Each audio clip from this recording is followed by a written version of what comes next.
Hey guys, it's Fort Wayne Fish Tanks here, and today I am doing a video on my Fluval Edge once again. I'm gonna do do's and don'ts on the Fluval Edge, sort of a review, and kind of help you guys out if you get a Fluval Edge, what I have found to work and what is not a good idea to do. So yeah, let's get started. Some do's and don'ts on the Fluval Edge. One thing you want to do with the Fluval Edge, when you pour in your water, put something over it to kind of buffer the water so it doesn't just come down in a straight flow.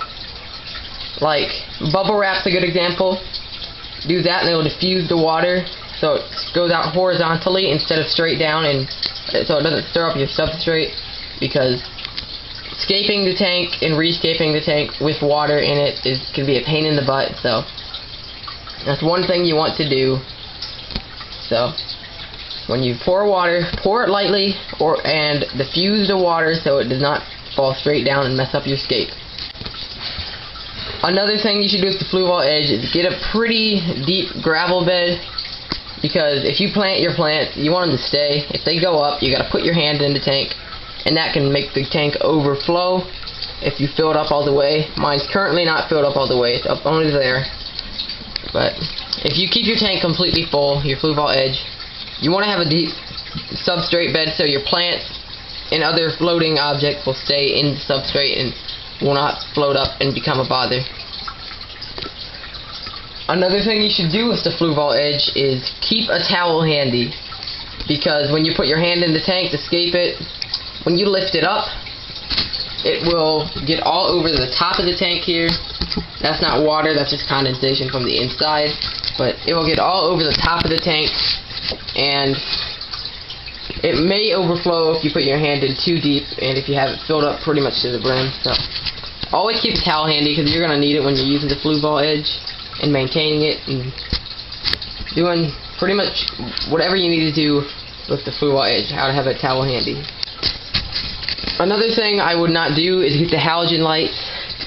I've never used the LEDs. Right now I just have a submersible LED. Above it, a marine land. But I would not use the halogens, because when I did, it did not light the tank very well. And I plan to get the LEDs in the future, which I have heard that will work a lot better than the halogens. So I would recommend you get the LEDs over the halogens.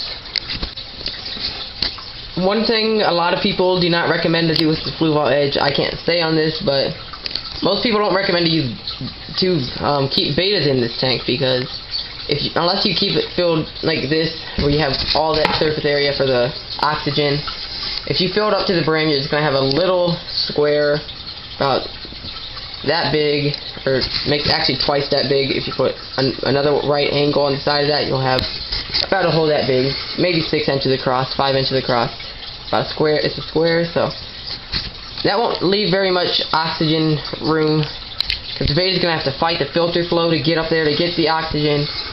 And most people do not recommend it do it, because the limited surface area makes it hard for the beta to breathe. So I wouldn't recommend getting betas just based on these basic stats there.